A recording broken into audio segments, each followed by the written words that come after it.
You are about to receive messages that may be harmful to your mental state. Your sense of reality will be questioned. Your view on things will be altered. You are now part of the meta. The meta controls everything. The meta determines what will and will not happen. You are watching The Meta Show. And we're live. We are. Looking at the screen now. Okay, we've been having sorry we're late, guys. We were having a little bit of a technical difficulty. For some reason, either a Discord update or a Skype update or something happened, and I couldn't hear anybody's words. There was a voice muting thing. But everybody else was fine. It's my fault, I guess. And yeah, so here we are. Also, Sally Salmon, 38 months. Lots of resubs all of a sudden. Jesus Christ. Yes. That was fast. I guess you guys were waiting. Lots of Apple Pear, The Mop, Sally Salmon, Oak and Ralph, Ben Over Milk Chip, Iceberg.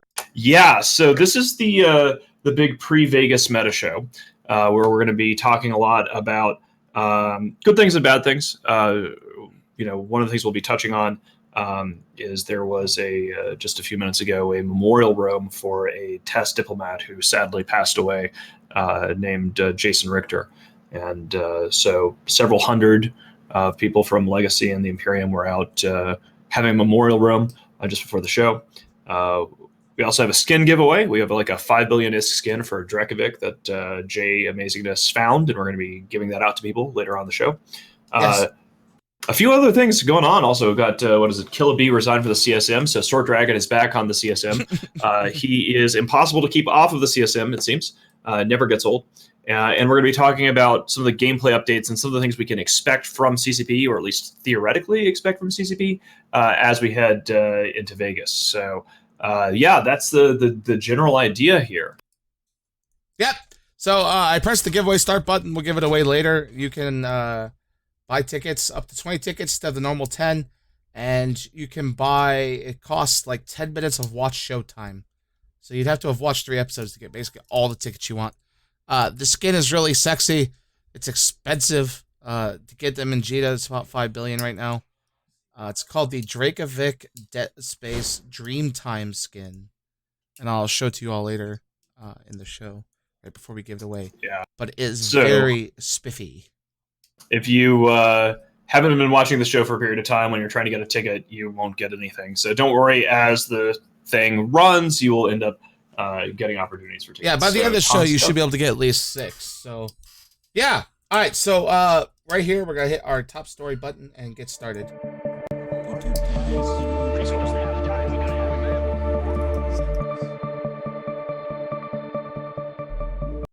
All right, our top story today is the test roam, or the memorial roam for test diplomat that died this week, Jason Richter. Wait, that's pre-story. That's our top pre-story. story. Our official story. I read the wrong line. Killa B resigned from the CSM. Are you joking right now? Did that just happen? I read that this week and was in utter shock. I don't know about you, but another NC Dot member resigning from the CSM after doing nothing. Just. Well, I mean, I think Killa B was actually pretty engaged in the CSM. I don't think this is a case of like when Vince got kicked off. I don't think it's like that at all. Yeah, I mean, I think that Killa B has been. Didn't he, in his announcement post, he was basically saying that he had some business success in the real world, and he's been after the last war. He really he's been a while. Wasn't he really big into WoW Classic? He disappeared to play WoW for a while. And Jay, you know Killa B relatively well. What can you tell us about this? Yeah, he after last war, he was hyping up playing WoW Classic a bunch, and I guess he got a new job, I think, at some point, and that worked out really well for him. And he just doesn't have the time he wants to devote to the CSM, which is understandable, right? You don't want to hang on. It's a respectable move what he did. Yeah. You don't want someone on there just taking up space, not really contributing much. So. Yeah, and I think it's a good thing that CCP has a system now where if somebody resigns or is removed, that then that seat is immediately filled. In this case, Sword Dragon has. How long has the term been so far? I mean, I guess we're only about halfway through. They've just had their first summit, Right. So Sword Dragon has, I think, been on the CSM off and on for I think it's 5 like years now. fourth or fifth term, I think. Yeah. Well, Wow. I don't mind Sword Dragon as a CSM. Like he's got I think the Sword Dragon's fine as a experience, CSM. he's yeah. got the relationships built with the devs or whatever, so he's not gonna come in and there's like a fresh face and have to build that up again, which is nice. Yeah, I mean, Sword Dragon is a known quantity. He's an experienced autocrat, and one of the things that's really kind of fucked up is that I've noticed over the years that increasingly I see things that like real world politicians do that I'm just like, even the most humble of autocrats at EVE Online has better political skills than this person or that person. And time and grade, Sword Dragon has been in the hot seat, and people give him a lot of shit, sometimes for good reason. But one of the things that is interesting about him is that he has an uncanny ability, despite everybody shitting on him, to hold on to power, to maintain positions of leadership, and to exert influence in EVE Online. So it's actually almost more back to normal to have Sort on the CSM again than to have Sort not on the CSM. I mean, maybe I'm just getting old and losing my mind. But, there you go. That's kind of my feeling about it. It's like, kind of okay, are. Sort's back. Cool. Good deal. I mean, you are kind of losing your mind, but that's beside the point. The That thing with He did stir up some controversy though. Like he didn't just get on and say nothing. He did stroke his own ego a bit in the dev blog they released. You mean Killa B? Yeah, like Killa B. No, was Sword talking about- Dragon. Oh, really? Sword Dragon did. Yeah, for the last few years, I have served Yep. as the coalition leader of Dead Coalition, formerly Guardians of the Galaxy, and I am arguably one of the most storied and well-known leaders in EVE. he was on CSM. Well, Eight. he's not wrong. He's not wrong. And he is well known. He's been on the CSM for half the CSM, pretty much. He was on 8, 10, 13, half of 12, and now half of 14. Like, the man's been, like, dirt. He's dirt. He's literally the old dirt that's, like, still with the building. Keeps showing up. The thing about it, though, is it's accurate. Like, people might, like, shit on Sword Dragon and say, he's not necessarily a good alliance leader. It's a recognizable name. Like, when you say Sword Dragon, he was pivotal. He was a pivotal moment in the course of the Fountain War, hinged around decisions that Sword Dragon made to help us out against Test and flip that space in Fountain back in 2013.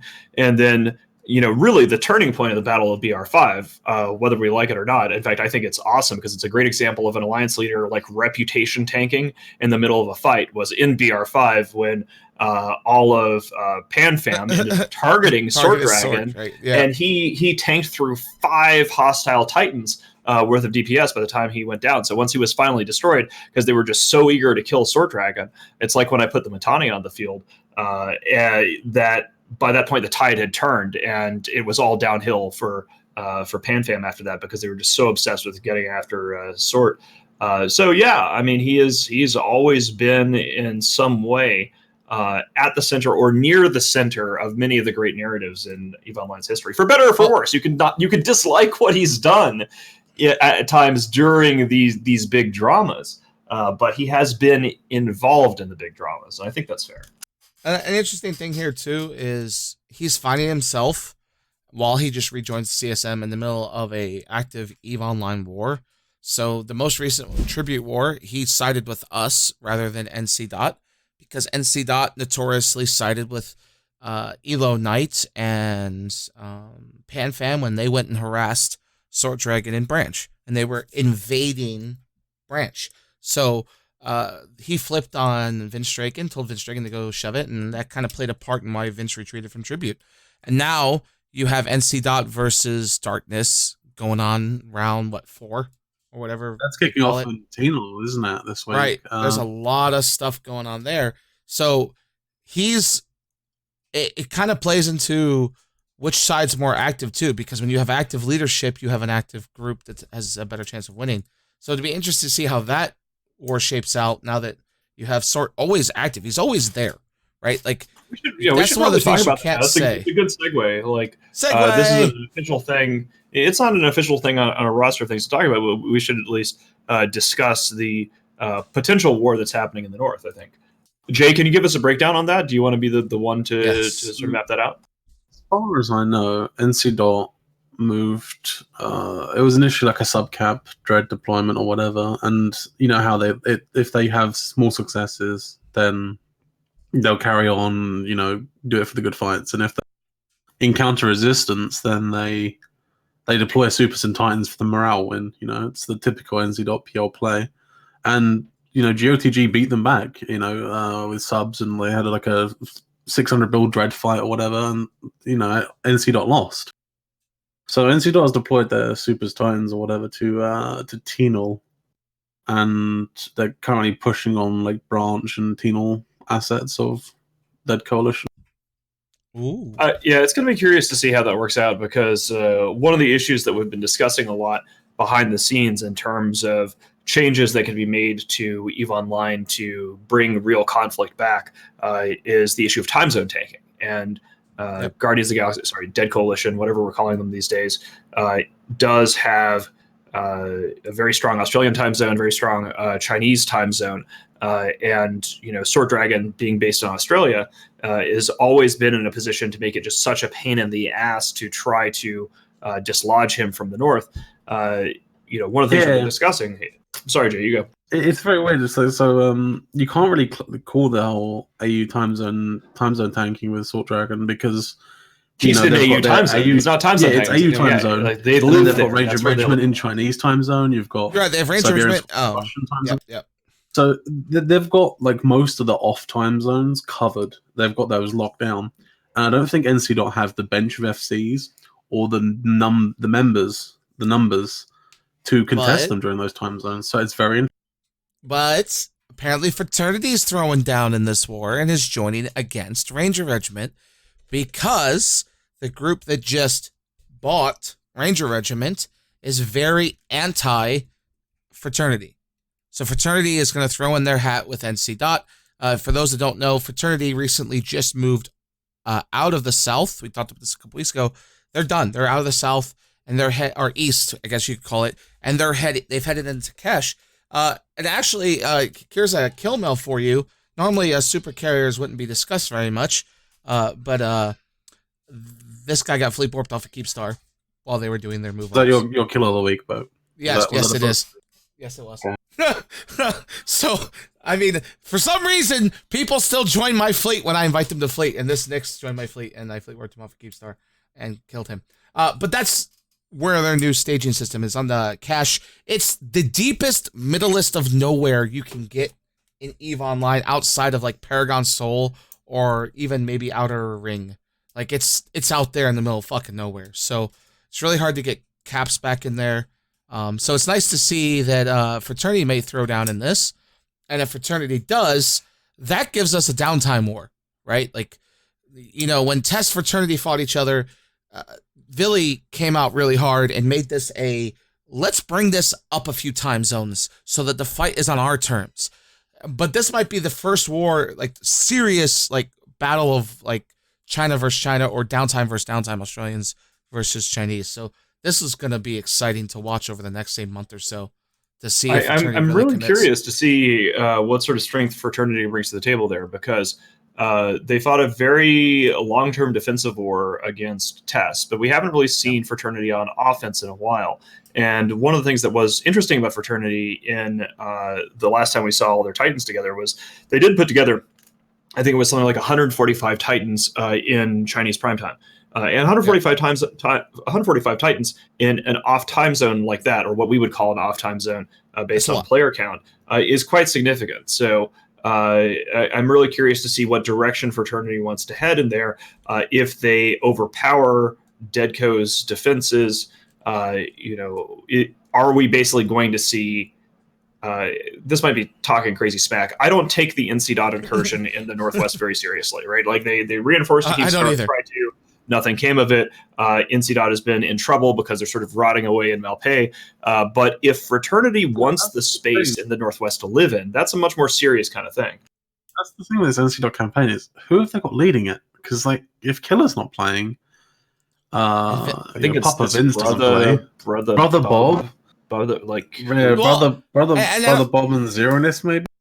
I don't know if it's necessarily brother Bob because I mean, maybe he is leading it with that Bad Bunny or Blazing Bunny or whatever. Because when I killed that Nyx, we took a wormhole into that upper corner region way up there. Cobalt Edge. Cobalt Edge, that one. Yeah, that one. Wow, it's been a long week. We went up into Cobalt Edge, and both those dudes followed us at like the weirdest time zone for them because I think they're early Euro, and like it was like late US, like going on midnight 1 a.m. US. So they were online. They just followed surrounding interceptors. So they're definitely active up there, but that's not really much of a powerhouse when you're having to deal with Sword, who's been playing the game a very long time. Ranger Regiment has a lot of... Hanzo Viper is an amazing FC. And he's leading, Russian time zone fleets all the time for their coalitions. Yeah. And then you have a bunch of ultra really good Russian FCs who recently joined Ranger Regiment in that group. So this is going to be an interesting thing to see how it plays out when you have basically ELO versus, if Fraternity is really getting involved and ELO's involved, versus the rest. It looks like a test war, but this time like on a proper time zone versus time zone war. I wouldn't call it off time zone for this. This is going to be amazing to watch. Yeah, it's prime time for both of these entities. Like FRT versus Deadco are going to be fighting in their prime against one another, and that NC dot was last week or the week before that we sent forces to the north to defend a Deadco Keepstar because we wanted to blow up NC dot and we had nothing else. And that Keepstar obviously never got destroyed unless I missed a memo when I was didn't even inform for it. Yeah, so that entire thing is dead on arrival, but it's going to be really curious to see the FRT versus Deadco fight, because one of the weirdest sort of news items that has sort of crossed our collective desks here in EVE Online in the last few months has been the purchase of, was it Ranger Regiment or Army of Mangoes? Ranger Regiment, right? So how is that going to work out if an alliance has been bought and then that alliance is on the defensive against another primarily Chinese organization in FRT? Does that impact their fighting strength? Is the leader that purchased the alliance more effective of a leader? Are they going to really turn things around and be better against FRT? It's just a lot of questions because it's weird, and I don't know how people are going to respond. Basically, the biggest question I have here is if it is indeed that she threw down a trillion ISK, which was the number we've heard for 2 weeks now. I think it was 5 trillion. Or 5 or maybe higher, yeah. But the fact is, you got a pocketbook that deep versus, and we know Norris has a deep pocketbook. We've talked about that for a year now. It's the war pocketbooks. Yeah, it's you've already spent $50,000 buying Plex to buy this alliance. You're obviously going to have some more money, that you're willing to dedicate to get this alliance up and running with Titans and this could be this will be a war of production, not a war of reimbursement. Both sides are going to have unlimited funds if you look at it that way. If they've got pocketbooks that deep that they're willing to throw down 500 dreads worth of bucks, the question is not who's going to reimburse each other that quickly. It's who's going to rebuild the number of ships that quickly. You're going to see Jita's market get hammered pretty hard as they buy ships from there. People building ships.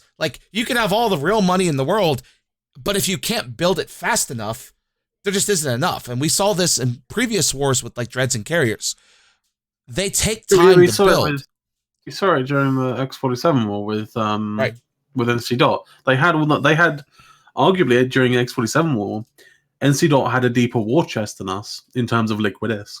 But they just didn't have the production capabilities. They didn't have the localized ore market that we have in Delve. Right. And that's ultimately why they couldn't keep up with, them losing 40 Titans was crippling compared to us losing, 30 or whatever. I think someone said recently, about a month ago, Jita just doesn't have the mineral volume to keep up with such a huge scale war that it could become, even no matter how deep your pocketbook is, right? If you don't have that's the actually industry, sort of a potential segue. I want to jump in here, sort of yep. As a broader announcement to the player base. We talked about this on the fireside to the Imperium, and we'll be talking about this later when we touch on the gameplay updates. But for the period of the blackout, speaking of what JITA can sustain in terms of war, during the blackout, most of the Null-sec empires said that they're going to stop exporting Moon Goo to JITA and just sort of like strangle the place. And today we announced in the Imperium that we are no longer going to do that because we are concerned about the health of the galactic economy as a whole, player base wide. And so you're going to start seeing goods and services start flowing back into JITA, exported from the Imperium at least, because some of the fundamentals of the economy in terms of the amount of volume of Plex that's getting traded and things like that are getting to the point of concern. We are seeing the health of the game improving with the PCU numbers going up. The kill mails and Null-sec are still going down, and we're worried about the health of the overall economy. So we're going to be exporting again. So hopefully, even if these other entities don't have economies that are as strong as the Imperiums, that if the JITA market is healthier, it'll be easier for people to smash spaceships together and blow them up, because that's kind of what we need right now in the game is healthier access to goods and services to ships and to ships blowing each other up. So yeah, that's kind of a. It sounds like you've realized that this NCL GOTG war could get interesting, and you want a war profit. Well, I mean, obviously now there's a war going on. We're going to allow you here. to. We're gonna ship all of our stuff to JITA so they can buy it. I wish, but yeah, I mean, we totally will. I mean, we profit off of everything no matter what. So great world analogy. Mittens is staring at a place that has embargoes in place and going, you know what? The black market's looking mighty fine down there, and we're gonna bring all the AKs and ammo we can get and put them on the market and let them shoot each other. War to war, baby.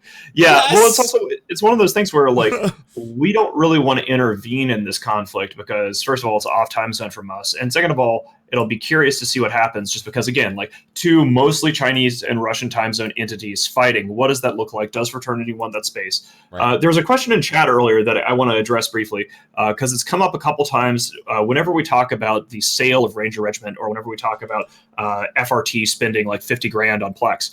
It is perfectly legal and I think healthy for the game for people to buy Plex with real money through the approved system in order to fund alliances. Like that's something that happened with Sir Lordex, who is the aluminum tycoon back in the day, who funded White Noise. That's what we see with FRT, what we're seeing with Ranger Regiment. A fool and their money are rapidly parted. That's true in the real world and in EVE Online. And if people are injecting a bunch of money directly into CCP's pocketbooks, that's good because we want CCP to make money and have a successful game where spaceships are getting blown up.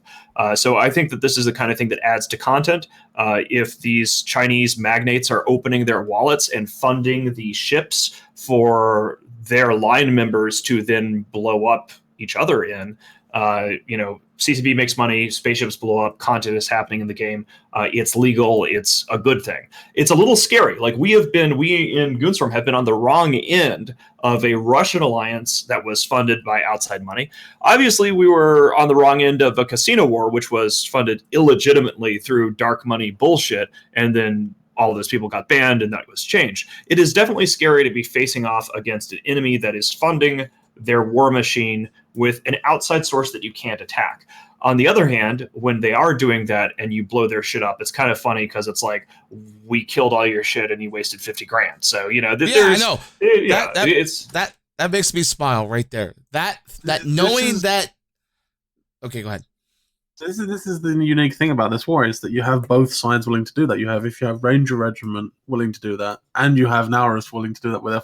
It's like the first time this has happened, really, isn't it? The two entities that are willing wallet warrioring. Yeah, actually, I hadn't thought about this. I think this is the first time. In the past, we've only seen like one entity at a time doing it. We have never seen two entities using outside legitimate Plex-based wallet funding go at each other. And another thing that's going to be really interesting is for all that everybody's been talking about. I'm going to pause you there for a second. We haven't seen it on our server. But it was extremely commonplace in Serenity, where millionaire kids, I mean, when I say millionaire kids, is their parents have a lot of money, They've got deep pocketbooks from their parents, and they're allowed to spend it in ways they want to spend it. 50 grand is nothing for them, right? These are the ones that come over to California and they're driving Lamborghinis to class. Yeah, in dude, SoCal. I don't think they're kids. I think they're also in their mid-30s. Like, Well, the Eve demographic is still there. But there are a lot of very Right, but wealthy there's a people lot in of the them, Chinese market right. that are willing to, That's new just money. like the thing. So this happened a lot on Serenity, where they would throw money at a problem. And so now we're starting to see it with Serenity gone on the real server, and everyone's looking at it and go, ooh, this could get exciting. I think it's going to be fascinating. I would be really interested to see a Serenity-style conflict, just to sort of observe it from the outside, right? Because we were really expecting things to be different and changing a lot after Serenity started imploding and all the Chinese players sort of started coming over here. But not all that much changed. And I think it would be interesting from like a cultural observer perspective to see this conflict take place between two Chinese time zone entities and just see what that looks like without the intervention, basically, of the Western player base. Like, I don't know what's going to happen, and that's cool. It's nice to have novelty. Speaking of PanFam, I saw something extremely confusing this week. So here's a kill mail. It's not on our list, but I want to see if Jay maybe knows about this or someone in chat. Sotio, a very, very nice Sotio, was obliterated by PanFam in their own space, belonging to a person of Brothers of Tangra. And you think that's kind of weird that they would just blow that shit up instead of saying, "Oh, get it out of here, like take it and go," because that's an expensive. Was there a public statement about it? I mean, maybe that's the thing. I couldn't find anything about this. All I know is that someone linked the kill and go lol, but 80 billions, that's pretty expensive. Well, I think it's probably happened here. I don't know. I know the story. We could just ask Gobbins or somebody from PanFam and Chad if they can tell us what happened with the Sotio. Yeah, that's what I was trying to do. Yeah, sorry. What I suspect happened is Kavala expands isn't renter space anymore for Brothers of Tangra. Horde asked him to unanchor it or whatever, and he said no because it's got rigs, which are 60 billion-esque. Those rigs are probably more. Tuzzy will know.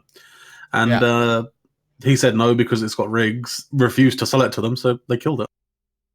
Right. Sounds reasonable. I mean, we yes. execute people who say no to our reasonable regulations on a pretty regular basis, so I'm not going to like throw shade at PanFam for. Oh no, I'm not. I was just. It is interesting though. I mean, it's a big ass kill mail, and that is one of the things. I think that we should probably shift to. In fact, when we're talking about the Null-sec power hour, it's really more about it might be CCP please instead of power for story 2.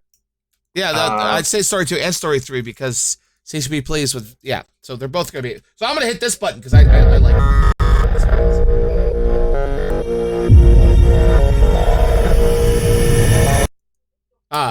So here, man, we have a lot to talk about here. This is going to be a doozy, guys. A sad state when the Null-sec power hour is basically us going, CCP, please just do something. So here we go. CCP had a great, giant, amazing dev blog about battleship changes to warp speed that make them tolerable. That was less than 4 lines.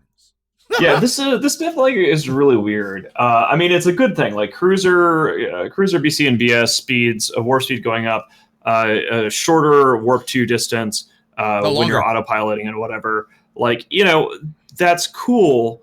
It's a little strange that it came out of nowhere and they wrote like 4 sentences that CCP I guess Falcon. Oh, if Falcon wrote it, he's probably still upset. Maybe I shouldn't say this live. He's probably still upset about Blackout getting turned off. Oh, yeah, maybe. This is his, angry post. But it's like, gotta go somewhere. Here's the 2 things we changed. Go in and find out. Like, what? There was no prompt to this. There's like, hey, we're gonna make a balance change to something soon. Get ready. I mean, I think it's good. I think make it easier for people to get around faster. The fact that the dev blog itself seems so lazy and this seems sort of random is concern. Here's what I want to talk about just in general to sort of frame all of these discussions as we head towards Vegas, where many of us will be seeing each other face to face starting as soon as next Wednesday or next Thursday. Is that there's a lot of things that people are talking about after the blackout.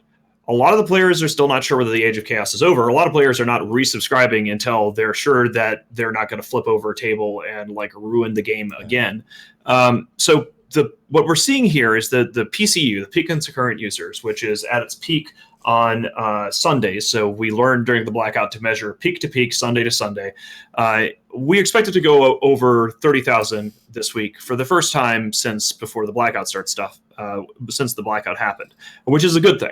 So the indicators of players logging in, at least, is going up. Now, we know that there is a skill point promotion, which is a good thing because CCP needs to do some sort of oops, we're sorry, we nearly ruined the game and fucked up, please come back incentive for people to come try things out.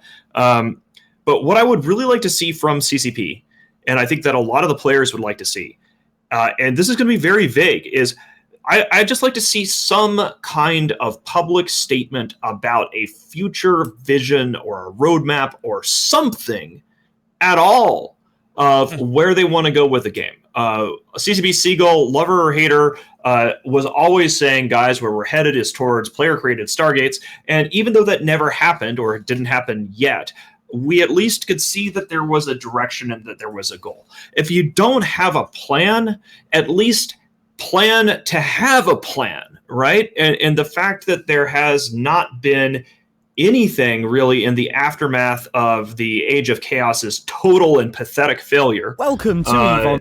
The fact that they haven't come forward and say, hey guys, we do have ideas. One of the things that was so freaky about the Age of Chaos stuff was Hilmar sitting in a jacuzzi somewhere and saying, basically, we don't know what to do, so we're just going to turn some dials and knobs on this thing and hope that the numbers go up, right? Like, people don't like chaos. People want to know that leadership is providing a vision and a direction, even if that direction changes. The fact that plans are useless, but planning is essential. And I would love to see CCP say, hey guys, we might not get there, but we're at least trying to head in this direction over here. And I don't really care what that direction is. I just want them to say, we're planning to have a direction of some kind. For God's sakes, please announce something like that at Vegas.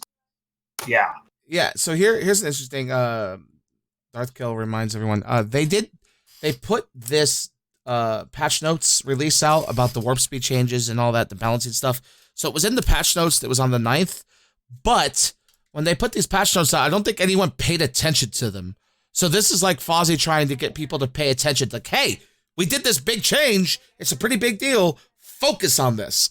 So I don't now want to revert my little thing about shorting Fozzie here because he wrote a bigger patch notes that was more in depth and more detailed about the things going on, and I linked that in chat. So I will take that back. But here's the thing about Vegas. This is the thing that's going to be interesting about Vegas is we saw this video right here they released. This is the new player experience, a small video about starting out EVE Online. Let's not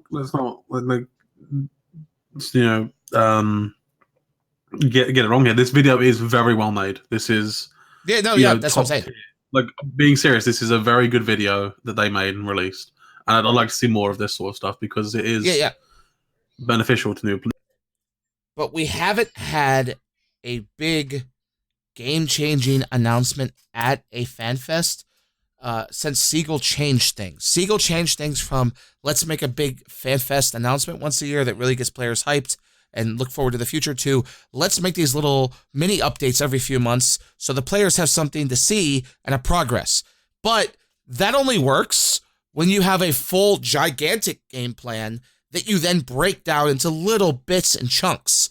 And they also show progress. Like, they tried that out for a little bit, and then they realized that the release cycle was too extensive of a pace. So even while CCP Seagull was in charge, they did back that off to a pace that wouldn't exhaust the developers. But we haven't really. You're right. We haven't had like a big announcement with kind of a bunch of oops, we fucked up, and let's hope that the game like heals itself. Vegas is just going to be weird, guys. Like, it's a weird Vegas because CCP has said they're not doing Vegas again, which means that a lot of the people that are going to Vegas that are like part of the community and part of like, there's this huge core of volunteers that really makes EVE Vegas happen. Like people like Gregal and Blast Him to Hell, these guys. And then from the community organizers, you have people like Sadis and you have Hyper Viper and all of the people that arrange for like the Pan Fam dinners and all the other sort of people that have been doing this Vegas thing for a really long time. And so it's an awkward thing in the first place to be like, hey guys, we're at eVegas and we're totally not doing eVegas again next year, but now the players are going to do it because we're not giving that shit up. Sorry. And somebody's in chat has mentioned that there's in theory a core gameplay change that's going to be announced at Vegas. And this is what worries me about this is they're doing this core update, and what I'm worried about is it's going to be, hey, the Alliance bookmarks thing is coming. You know, that the testing for that is fantastic. That is a core gameplay update. That is good. I love the fact that is a good change. Amazing. Very good A+. More than we ever asked for with that. But then what also worries me is it's going to be, here are these Alliance bookmarks, which is great. Everyone's, the crowd's all hyped. And then here's this new Treglavian Abyssal stuff. And that's it. Because the last couple of FanFests or any of CCP event they've done in the last 2 years, 18 months off the top of my head, has been here's this Treglavian stuff, here's this Abyssal content that you all love. It just falls flat on its face. The players aren't hyped for it. It's a very small community of people that do that sort of stuff. And yeah, it's great for PvE because it's instanted or whatever. But it's just not good for the general health of the game. I want to take this a step further because here's something I thought about this past couple of weeks when you brought up that the 1 year courting period with Pearl Abyss is over. One of the things that Pearl Abyss got a lot of people on board and hyped for was when they took their game BDO and redid it to a modern quality graphics, like a HD graphics redo of the whole game with flashiness. And they're known for taking games that are a little older and putting a lot of effort into making them beautiful, absolutely fucking beautiful. BDO remastered. It would be amazing, and this is just a big thought here, is if they came out and said, look, with our injection of money from Pearl Abyss and Pearl Abyss's help, now that we have the 64-bit client, we're now going to put the game in a hard push to bring the game to a modern era, right? To allow you to have those 5,000 player fights. You know what I mean? Imagine if they came out and said, look, we're redoing the whole code and we're going to make this motherfucker work right. It's great. It's great that they could come out and say that they've got the technology but that'd be a huge core change, 5,000 player fights. Yeah, that'd be great. But then you get to the deeper issues of the people that don't ask these questions at FanFest or Vegas for whatever reason but there's nothing to fight over. There's no reason to have a 5,000 man fight currently. Well, no, I mean, yes and no, right? So, here's the thing that gets me on this. We got to do the giveaway. Actually, we'll suspend the talk here because we got to do the giveaway before we go. Let me turn subscribers off, then we'll do the giveaway. Yeah, we'll go on the cool kids in just a second, then I'll continue the discussion. So we're going to close the giveaway now. It's been up for 35 minutes. Okay, guys. So we're not on subscribers only. Grab your tickets. We'll do the giveaway here in a minute. And then, we already. I was going to close it anyway. It's been closed, so we're closed. Everyone already grabbed their tickets. They've had 35 minutes. We have 608 tickets. 68 people purchased them. Average of 10 tickets purchased. Boom. Winner. 2% chance to win. Rewat. I've never heard that name. Ooh, we got someone different than one. Yay! Sorry, I get excited when Congratulations to Rewat, I guess, if you can put that in the screen so they know who it is. Yeah, he needs to say something in chat in just a moment, Rewat. It pings him, so hopefully he says something in 30 seconds. And if they don't pop up in a minute or so, we can... Yeah, we're going to pick someone else. We can do it to somebody else. Well, subscriber only mode is off, right? You turned that off? Yeah, subscribers only mode is off, so people can talk. We're going to everybody say something to make sure. Yeah, they can. Yes. Oh, it's not. He's a 2-month subscriber too. Okay, cool. Rewat, type your in-game Eve name. We'll get you your skin. This skin is sexy. Actually, I want to try to show it here if I can. I guess it's still in. Okay, now I'm seeing people doing it. Okay, sorry, we thought it was off, and now I was bad at typing. There's this weird thing where it auto completes now in Twitch chat, and it makes getting commands in there. Okay, so there we go. The guy did in fact speak up. So he tried to speak. We're gonna get him a skin. Cool and good. But I want to show this Yeah. real quick. We have a few seconds here. This is what the skin looks like, for those that don't know. It's the Dracovic skin. It's very, very pretty. Here's what it looks like. Yeah, this thing is amazing. So we'll zoom in here and you can see the logo. That is pretty badass, yeah. Oh, hey, while you're showing a preview of something, can you look up the Icky Tursa fleet skin? Because this is the skin, like they're doing a Vegas skin. For, they do a skin for every event. All right, yeah, let me try. Yeah, the Vegas Icky Tursa skin is. Is it already in the thing? Yeah, it's already in the game. So if you just type in Icky Tursa, I'll say Vegas. Oh, it's not Icky Tursa. It's not called Vegas, I think. The All-Star Casino skin. Okay. Yeah, that's it. Ooh. Oh yeah, I've seen this one. It's like the casino lights the star. So if you're going to Vegas, apparently you get this. And the Icky Circus is expensive as it is anyway. That's a badass skin. Yeah, that's legit. That is a fucking legit skin right. Maybe we'll give that way after Vegas because someone will probably give it to me. Icky Tursas are really good in wormholes. So Funny how that works. Yeah. So what's his Eve name? Because I missed that. I'm looking through it now. Nomad 069. Nomad 069 with a 0 or an O? The 0. Nomad 069. Okay, we'll make sure you get that skin. Let's go to Cool Kids Only mode, and I'll go back to what I was saying. I honestly think, and this is just a professional opinion, with a lot of years in this game, that this conflict in the game sometimes is limited with a frustration of, I don't have 10 hours to dedicate to a 4,000-man fight, or maybe even 24 hours in some cases like X47. Some people just don't have that. I have, personally, right now in my life, an hour a night of pure free time if I get all my work done. I'm currently doing wrestling. I'm coaching the wrestling team, or helping coach the wrestling team.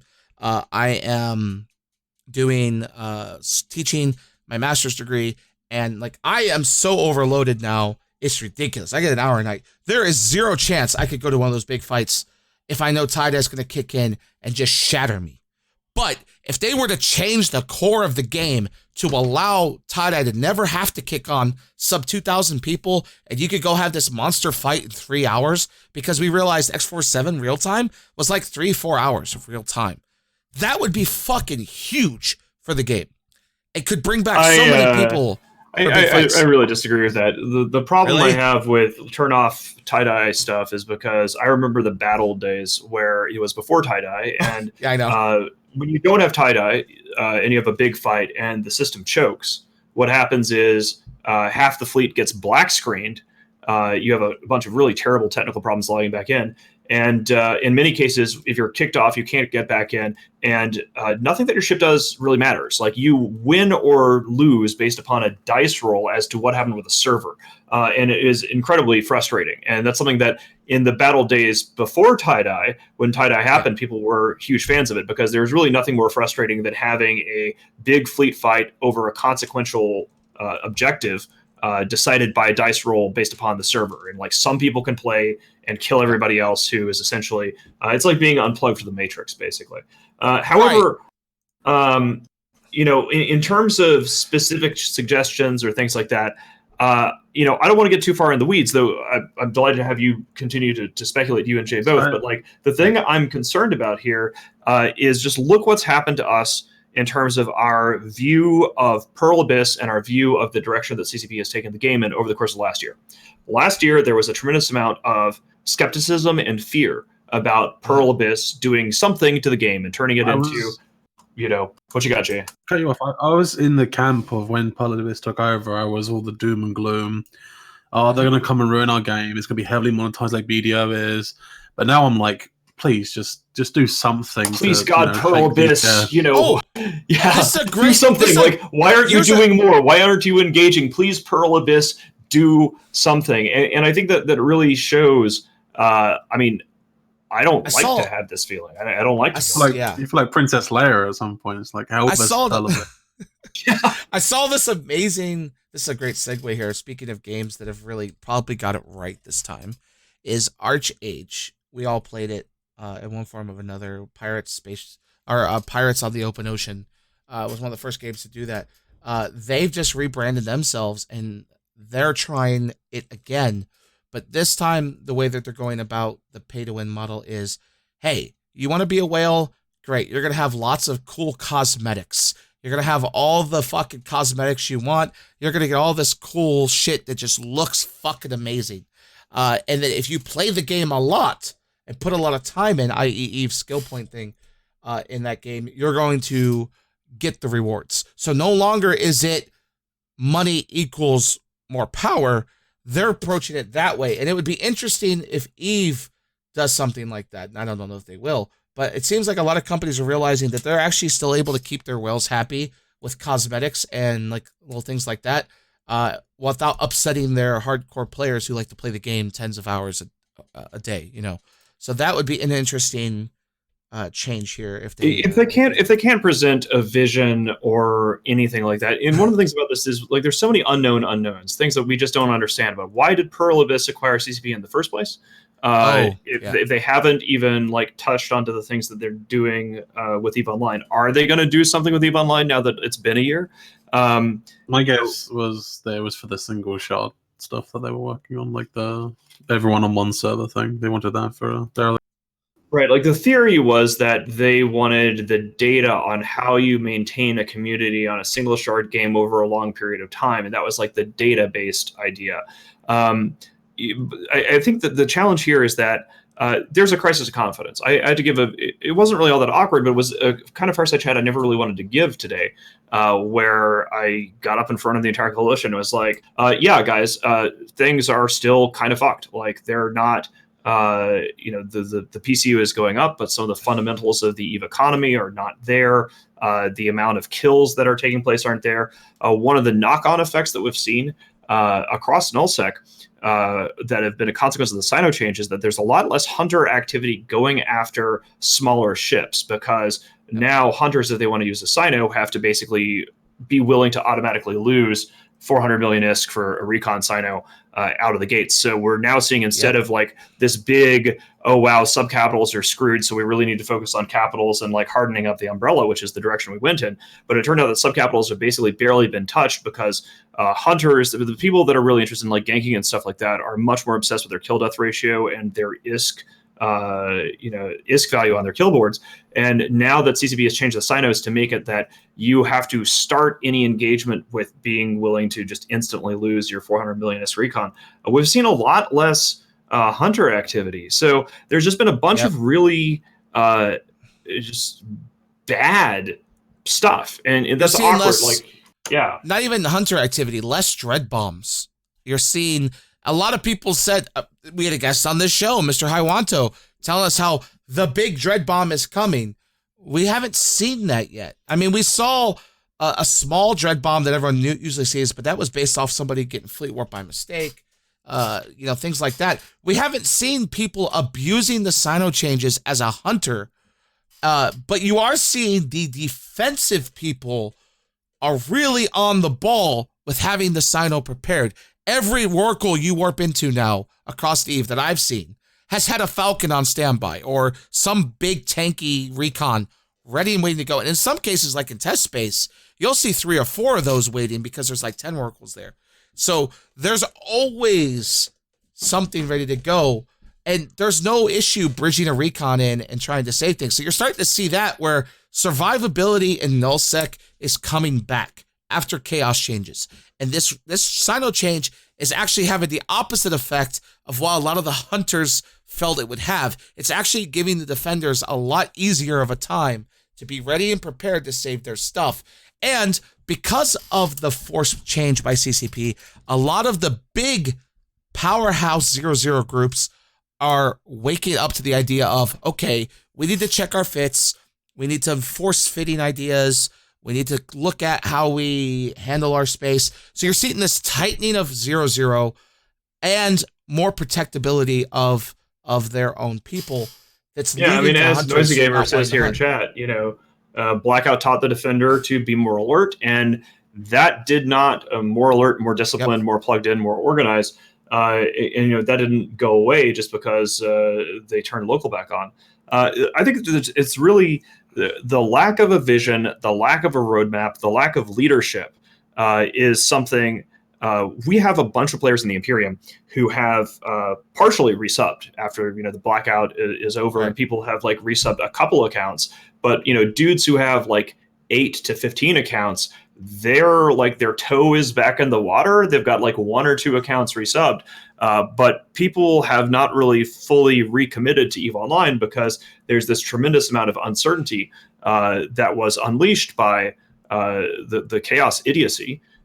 There has not been an acknowledgement that the chaos idiocy was a failure and a bad thing that they should stop doing. After the Incarna crisis, CCP released a big apology to the player base saying, look, we fucked up, we know. I don't see that coming here. I see sort of a, hey, if we just act like that didn't happen, then maybe things will heal over time. And maybe they will. But the entire player base is coming together for Vegas, which is more popular than FanFest. And CCP has announced that they're not doing Vegas anymore in an environment in the aftermath of all this chaos nonsense. It's just, it's very concerning, right? There doesn't seem to be a path to victory. And that's weird and bad. And so I hope any CCP people that are watching, for God's sakes, get somebody out on stage to say that there is a vision and a roadmap to go somewhere. It can even be a roadmap that goes, God only knows where to do, God only knows what, but just get somebody up there that is going to say that even if you don't have a plan, that you have a plan to have a plan. Because that's what I did today. I got up on the fireside and I said, after like Kremlin meeting and Illuminati meeting, like, hey guys, we can't really predict where this is going to go. We have plans to have a plan. Here's what we're going to be doing when we find things out at Vegas. Here's the stuff that we're going to do. Here's the positions we might go in. But we are working on it, and we acknowledge the ground truth that you all see when you log into the game as well, and we understand, and we're on it, right? Yeah. And that's what I'd really like to see from CCP is some sort of, we have a plan. This is where we're going. This is what you can predict to give people something to have confidence in at this point. I'm interested to see if they do it. What you got, Jay? Sorry. That's what concerns me the most, right? Is these people that you mentioned that they have, 10 accounts or whatever, but they've got their little bit of confidence back. They've resubbed a couple, and they're holding out for Vegas for this big announcement that they're expecting or whatever, and it's just not going to deliver. And at that point, people are just going to wander off if they don't have anything. This is a very critical time. This is the do or die moment, I think, for even the next 6 months will be very telling, in my opinion. I agree with that. It is, and that's one of the things that really worries me. And we'll know when we hit the ground and we actually get a chance to like see the CCP people there at Vegas. Is are they aware that the fundamentals of the EVE ecosystem are still in such a damaged state, right? Like, we monitor things like Plex volume, right? We monitor things like logins. We monitor things like kill mails. Like, there's a lot of publicly available data that the player groups pay attention to.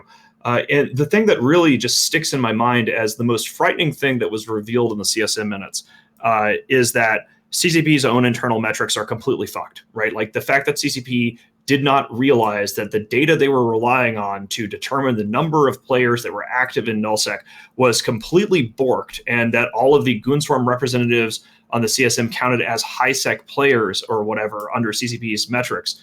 It kind of makes sense that they went on this big, let's screw over Null-sec, they're just a tiny percentage of the player base campaign, because I guess they were buying into Reddit too much or whatever, but their own internals were just completely wrong. They had no idea. So one of the things we're going to find is like when we all collectively go to Vegas, are we going to see CCP developers, employees, staff that recognize that the game is in critical condition? It's getting better. Like things are improving from the days of blackout, but it's like a patient that's just had a very serious illness. Like they're still in the intensive care unit, and do they realize that, or is it a everything's fine, why are you upset, everything's peachy kind of scenario? And I don't know what it's going to be like, and that's going to be one of the first things I want to find out once we get there. Yeah, I'm really interested to see. Like, I think that'll be the thing is, right? If they come out guns swinging at Vegas, it could turn the game around very positively. But if they fuck up and they don't come out with a positive thing that people look at and go, yeah, this, it's almost like watching Imagine like if Google had like a big game-changing announcement that, or the Apple Corp, or not Apple, ABC Corporation came out and was like, we're going to have something we're announcing, and it's the biggest thing on the fucking planet, and you guys are going to get your minds blown, and nothing gets leaked, and nothing is available for the people to see, and you walk into that meeting with the market on your phone, because based on how that meeting goes with ABC Corp, could determine the market going up or down 1,000 points, So that's this situation with the Eve here. Is Vegas is going to be people going into that big keynote speech, looking at their phone, going either the game's gonna die, yeah, the game's going to die, or the game is going to spike, and it's like it really like the thing I think is. Another thing, in addition to a need for a roadmap, is they're gonna have to address at Vegas the fact that some random ass person inside of CCP made the genius decision to not hold Vegas again, right? Like, we're gonna have probably north of 1,000 people who are Eve players in Vegas partying and having a good time, and every time a CCP person is like, "Hey guys, welcome to Vegas. I hope you're having fun."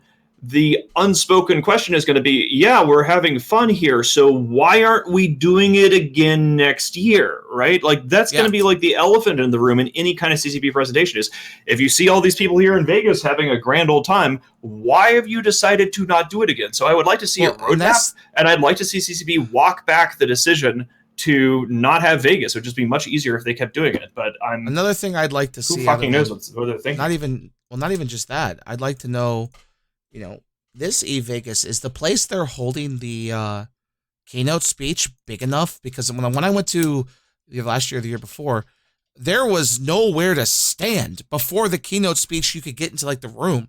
The hallway was so tiny that you were literally on the stairs. Well, we don't know because waiting this time instead of the link, right? So that's the thing about Vegas. A lot of people show up to this, and is there enough room for all these people to show up? And that's the question I'm going to have coming into this is, even if they move to San Diego, is San Diego going to be big enough for this? Or is anyone even going to want to go to San Diego rather than Vegas? The thing with San Diego is, even if it's not big enough, I don't think there's as many people would show up. San Diego is much more expensive. Like, that's the thing. Like, there are subsidies to flights to get into Vegas because that's how like Vegas works. They make it as easy as possible. Lots of nonstops there. San Diego is an extremely expensive city. It does have a really nice convention center, but it's not a party town. And I'm not going to use San Diego. Just period. No, you go to San Diego to make it look pretty. And what'd be really crazy is if the next Eve Vegas, which is not even going to be related to Eve, it'll be people holding Eve Vegas on their own, may have more people show up to it than the fucking San Diego at the same time, which would be kind of hilarious. It has a nice suit. Yeah, I don't know. San Diego. There's just so much. To me, that's a place you go when you want to see a beautiful city and enjoy the water and the view and the weather. You don't go to San Diego for a convention, as much as they've tried to do that with different gaming conventions. It just doesn't. TwitchCon has been held there, and that's fine. It's just that, like, one of the things about this is, like, if CCP wanted to start an Eve San Diego thing that was in addition to Vegas, they could at least test it out, see if it's viable or what have you. It's the taking, like, one of the things is this: people don't like to have their shit taken away, right? You can offer people new shit, but takings, because humans have loss aversion, humans are wired in a way to be more willing to avoid loss than to take a risk in order to get the same amount of gain, pretty substantially so. So takings are always fraught with peril of any kind. So the decision to, we took away the sinos on your subcapital ships, we took away your local, we took away your Vegas, but we're giving you San Diego. Like, it's just, who cares? It's so in defiance of like psychology 101, management 101. I just don't get it. And I think that's one of the reasons why we're all eager to see, is Pearl Abyss sending people to Vegas? Does somebody over there have a plan? What the fuck? They did last year. Remember, they had that whole, like, I don't know if you were sitting by some of us, but we sat right next to, in these beautiful chairs, it was Sadis and I, and there were like 15 people from the Korean gaming news, and there were a lot of like 5 or 6 Pearl Abyss big wigs there. Yeah, there were So they Pearl did Abyss people last year because I mean, it was it right could after the possibly be- acquisition. The question you know, is, are they going to be here this year? We don't know. Well, I thought of this, and this is something that came to my mind when you mentioned Pearl Abyss and the fact that they're doing Eve Vegas, is they could have very well, Pearl Abyss, this is being Pearl Abyss, come along and said, look, we want it in San Diego. It's just easier for us to get there. Not that they've got an office there. But the thing is with the San Diego is like every Eve meet they do this year with the fan fests it's been a player run meetup or whatever spot, and then eventually the player run meetups will get bigger and bigger and bigger. Devs will start showing up to them or whatever, and it becomes an official event like Eve Down Under. That's like an official CCP event. That's how Eve Vegas started. Eve Vegas was something we were running, and then is there this fucking yearly San Diego meetup currently? No, because no one does. I mean, yeah, sure, there might be like 20 dudes meeting in a bar. They have a monthly one in San Diego, but it's a super casual thing. It's not like a big. It's not let's replace Vegas. Oh, here we go. What if someone just mentioned this in chat? I wanted to ask, what if the core gameplay change? And I mean, we've heard the idea that they're looking at modifying wormholes. But what if the core gameplay change that they're looking to introduce is the new gates? Remember, they've always hinted at this gate that you can make that could go from Delve to Cobalt Edge as long as you control both sides, and it can stay active as a Fortizar. And you can I think it's, I'm actually kind of worried. Something we were talking about earlier. I'm worried that, I'm worried that whatever core gameplay change it is going to be as well disclosed as the dev blog we saw about the warp speed stuff. I like the warp speed stuff. Don't get me wrong. I think it's a good change to the game. But we are not seeing if there was going to be a core gameplay change, right? That was going to be announced as a fait accompli. That would almost be like a real core gameplay change. That would almost be a bad thing because what the player base needs is predictability and a vision and things like that. So, hey, we are thinking about changing X, Y, and Z. I mean, even the Blackout gave us some warning. They had an announcement that they were gonna turn the lights off, and they said something about it. So, one of the reasons why I don't want people to get their hopes up about like some big core gameplay change is that the indicators we are seeing from CCP do not suggest that there is a core gameplay change. And if there is going to be some sort of big earth-shattering thing, why hasn't there been a dialogue with the player base about it in advance? Because the game's in a critical state and you don't want to destabilize things. So, gameplay update is so big enough. Why are they doing a separate event for it? Why isn't it just part of the keynote? Why isn't it part of the big keynote, whatever? Yeah, I don't fucking know. I don't know. This is one of those things where when I look at it, I just see that like someone mentions here, maybe they'll get rid of Titans. I mean, it's just the idea that there's just a lot of the mentality of taking and taking, never giving us anything back for it. Those. Yeah, I know. That's the thing is I need them to give me something, which is why I bring up the gate thing. That gate it seems like there's a fundamental lack of understanding of, and it would make sense. A fundamental lack of understanding as to why the players play the game, and it turns out that Null-sec is substantially more important than CCP apparently ever thought, right? Because they fucked with Null-sec, people stopped playing the game, it nearly ruined the game. And then we find out that CCP's internal statistics are bullshit because every Null-sec JITA alt flags functionally the player with the JITA alt as being a high-sec player, depending on how long it's logged in or whatever. I don't fucking know. But they have found out the hard way that the engine behind the EVE Online ecosystem is Null-sec. And yet, most of the things that they have done in the last few months has been just to fuck with Null-sec, thinking, based upon shitty statistics, that Null-sec was just a tiny little minority. And I guess Wormholer, by the way, reading our EVE, listening to the Olmecas of the world, and then drinking the Kool-Aid, they nearly drove the game into the ground.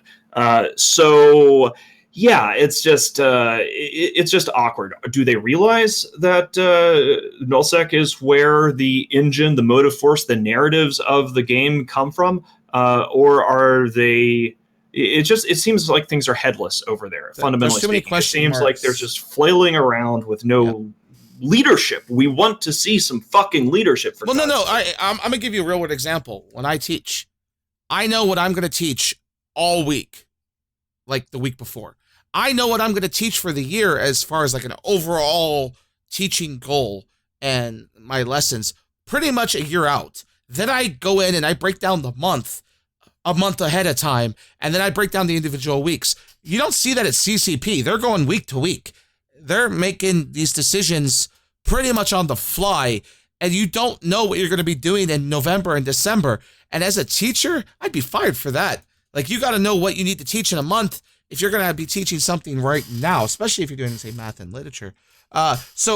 This is the problem that they're missing at CCP. They don't have, we call it a unit plan, and we also call it a pacing guide. They don't have a pacing guide. They don't have anything that gives them a vision of 6 months. They used to call it release planning in CCP. If they do have this, if they might have a plan, but it's all well and good having a plan.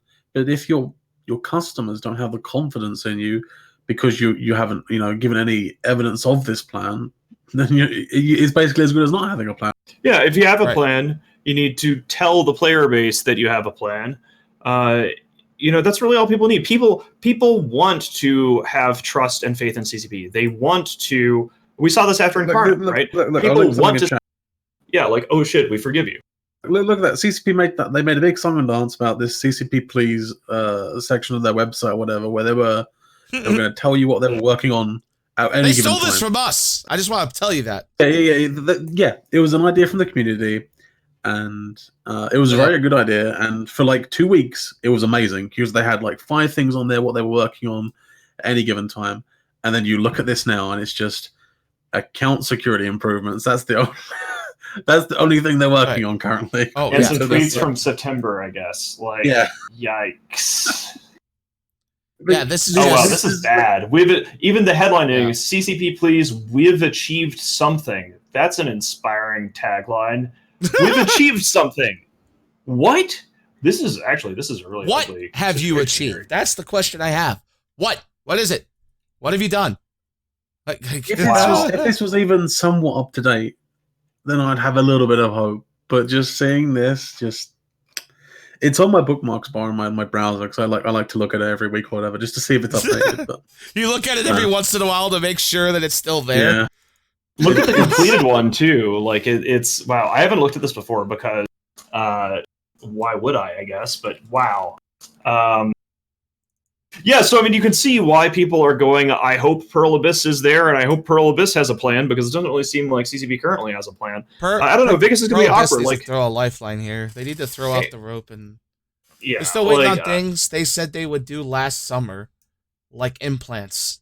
Yeah, they've got this whole secondary pirate line of implants done, but there's just no balancing that. They don't have the...